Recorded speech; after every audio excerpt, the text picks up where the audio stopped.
आणि थेट जाऊया सुधीर मुनगंटीवार यांची पत्रकार परिषद सुरू आहे। त्यांच्यासाठी कोणता राजकीय पक्ष त्यांचे प्रश्न घेऊन काय मत मांडते आहे यावर जनतेचं लक्ष असतं। पराभवाचं विश्लेषण जाहीरपणे करून आता गेलेला पराभवचे क्षण हे काही विजयामध्ये बदलता येत नाही। म्हणून पक्ष कोणताही असो विश्लेषण व्यक्तिगत स्तरावर किंवा सामूहिकपणे शांततेत करण्याची आवश्यकता आहे। भाऊ शरद पवार असं म्हणाले की खरं तर बैठका होणे गरजेचे होते। एकीकडे भाजप स्थानिक स्वराज्य संस्थांच्या निवडणुकांच्या पार्श्वभूमीवर बैठका घेते, मात्र महाविकास आघाडी तसं काहीच दिसत नाही। शरद पवारांनी नाराजी व्यक्त केली। खरं तर असं आहे की विजय आणि पराभव हा क्षणिक असतो। या विजयाला पराभवामध्ये जाऊ द्यायचं नसेल तर मग विजयानंतर तो विजय नम्रतेने स्वीकारावा लागतो आणि पराभव कायमस्वरूपी करायचा नसेल तर जो बदल मी माझ्यात केला मला वाटतं की पराभवानंतर विजयाकडे सुद्धा जाता येतं। संपर्क आहे, बाकी गोष्टी आहे, या व्यवस्थित रीतीने करून ठेवल्यात तर मला वाटतं की कोणताही पक्ष कोणताही राजकीय नेता हा काही अमरपट्टा घेऊन कदापि येत नाही। जी आधी टीका केलेली होती ती कुठेतरी सत्तेविरोधात दिसते का? महाविकास आघाडी सत्तेसाठी एकवटलेली होती आणि आता कुठेतरी त्यात फूट पडताना दिसते?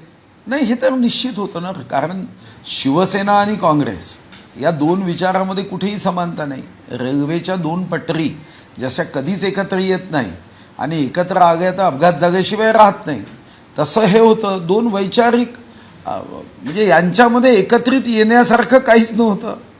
एक हिंदुत्वासाठी काम करणारा पक्ष आणि दुसरा साधारणतः हिंदुत्वावर नेहमीच टीका करणारा पक्ष, तर दोन पक्ष एकत्र येण्याचं काही कारण नव्हतं। पण तेव्हा सत्तेसाठी आपल्याला आठवत असेल 24 ऑक्टोबर 2019चा 4 वाजताचा तो अशुभ वेळ आणि त्यावेळी मनात इच्छा जागा झाली तर मला वाटतं की कधीकधी तात्कालिक फायद्यासाठी दूरगामी दीर्घकालीन नुकसान सहन करावं लागतं। चंद्रपूरमध्ये शुल्क वाढवण्यासाठी खरं तर एक समिती गठीत केलेली आहे राज्य उत्पन्न। नाही, मी याच्याकडे कोणत्याही नजरेने सध्या बघत नाही, कारण जे काही बघायचं कोणत्याही मुद्द्यावर ते विधानसभेच्या विविध आयुधांचा उपयोग करून बघेन। चंद्रपूरमध्ये मुख्यमंत्री देवेंद्र फडणवीस हे दाखल झालेले आहेत, तुम्हाला देखील या कार्यक्रमाचं निमंत्रण दिल्याचं किशोर जोरगेवार यांनी स्पष्ट केलेलं आहे, परंतु तुम्ही उपस्थित नसल्यामुळे एक वेगळ्या चर्चा नाही, माझं मुख्यमंत्री महोदयांशी चर्चा सकाळीच झाली। मुख्यमंत्री महोदय जाताना मी त्यांना सांगितलं की काल मग निमंत्रण आलं, काल जोरगेवारांचा मिस कॉल आहे माझ्याकडे, पण मग हा काही आता ही जी शिफ्टिंग चालू आहे आणि उद्या शिर्डीला जायचं असल्याने आज माझं येणं शक्य होणार नाही, कारण माझा शिफ्टिंगचा शेवटचा दिवस आहे। किशोर जोरगेवार यांना चंद्रपूरमध्ये ताकद दिली जात असल्याचं पक्षाकडून दिसून येते का मुख्यमंत्र्यांकडून? कुठेतरी सुधीर मुनगंटीवार यांना डावलून किशोर जोरगेवार यांना ताकद दिली जाते? अहो, ताकद कोणी दिल्याने मोठा होतो का? मी इतकी झाडं गावली, शेवटी कोणतं झाड गावल्यावर त्या झाडाचा गुण असतो किती उंच जायचं। हे कोणत्या झाडाला किती खतपाणी दिल्याने कोणतं झाड मोठं होतं का? असं असतं तर मग आपलं एक झाड 100 फुटाचं येऊ शकत असतं। असं काही खतपाणी दिल्याने होतं का? आपापल्या कामाने प्रत्येकाला मोठं व्हायचं असतं। खतपाण्याने प्रत्येक झाडाची उंची किती व्हावी हे ठरलं असतं। भाऊ, विधानसभा निवडणुकीदरम्यान काही लोक आपल्यातून सोडून गेले होते, त्यांना पुन्हा एकदा परतीचे वेध लागलेले आहेत। आता चर्चा सुरू आहे, काही नेत्यांनी भेटीगाठी देखील सुरू केल्यात, अशा परत येणाऱ्या नेत्यांचा काही विचार केला जाईल? नाही, याची माहिती माननीय अध्यक्ष महोदय व माननीय मुख्यमंत्री महोदय ठरवतील।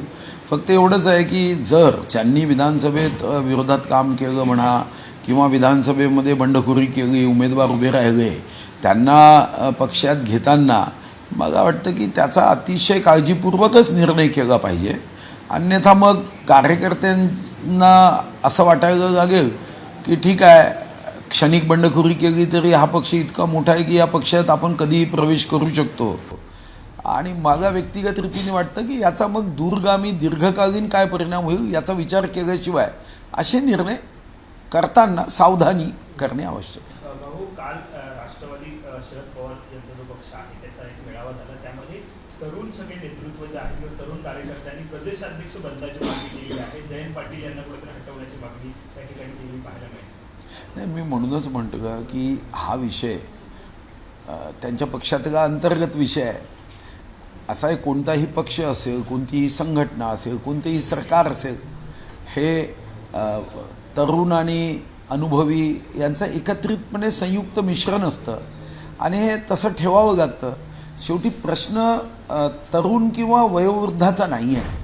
प्रश्न असा आहे की जनतेची सेवा करण्याच्या दृष्टीने योग्य निवड होणं गरजेचं आहे आणि ही योग्य निवड. आणि शेवटी मग तरुणाची भाषा तुम्ही कोणत्या वयोमर्यादेपर्यंत करा, किती 75 वर्षाचा तरुण की 80 वर्षाचा तरुण की 50 वर्षाचा तरुण.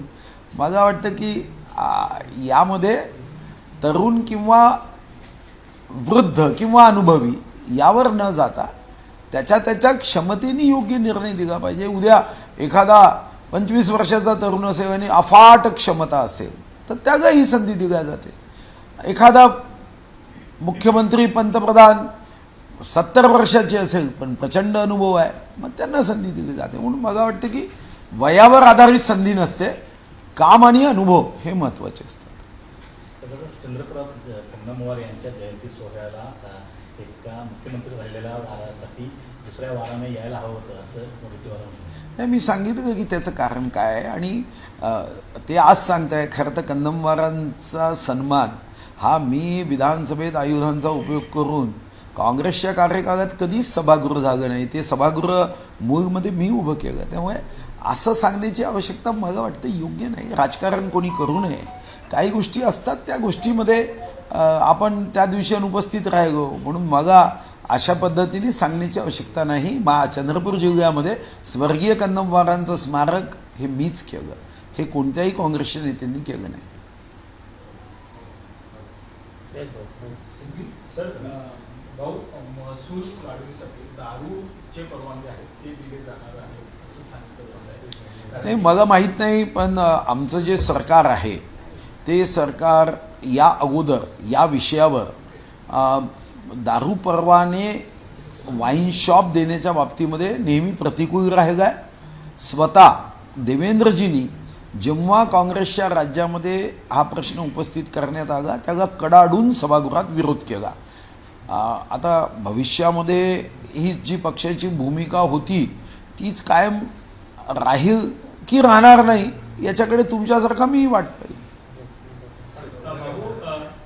भाजप आणि ठाकरे यांचे संबंध जे आहेत ते दिवसेंदिवस वाढताना चांगले सुकर होताना पाहायला मिळतात. उद्धव ठाकरे मुख्यमंत्र्यांना भेटले, त्यानंतर आदित्य ठाकरे सुद्धा 2-3 वेळा मुख्यमंत्र्यांना भेटले. त्यामुळे जुने हे दोन मित्र जे आहेत ते पुन्हा एकदा एकत्र येतील असं जवळीक वाढते पुन्हा एकदा एकत्र येतील अशा चर्चा सुरू झाल्या. नाही, यावर कधी मी जेवढ्या बैठकींमध्ये पक्षाच्या होतो त्या बैठकीत असे विषय कधी आले नाही.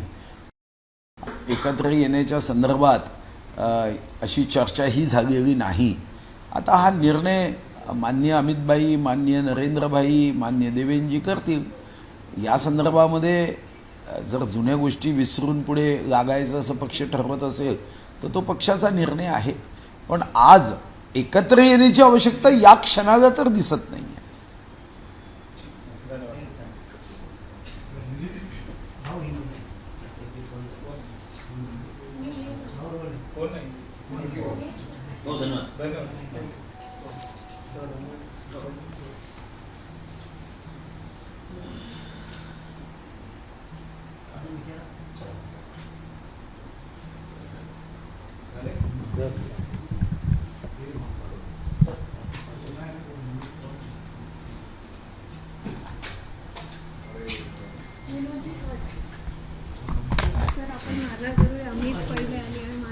तूच निरोप दिला सर्व. एवढी सिरियसही नको एकदम. हा गमतीचा भाग आहे. सर्व तर आमचं आयुष्यच लोकशाहीसाठी आहे. तू काय रे हा?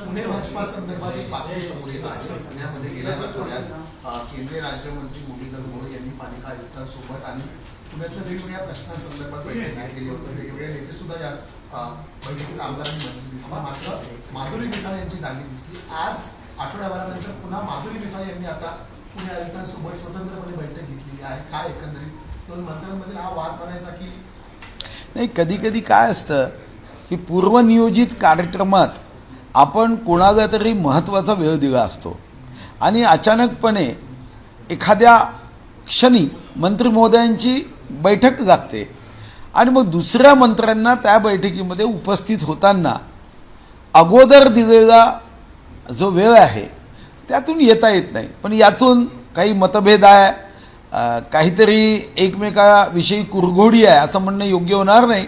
हां, हे खरं आहे की टी व्ही चॅनलला ज्या दिवशी बातम्या नसतात तेव्हा या बातम्या मोठ्या प्रमाणावर येतात आणि आज मी हे अनुभवतो स्वतः. एबीपी माझा, उघडा डोळे बघा नीट.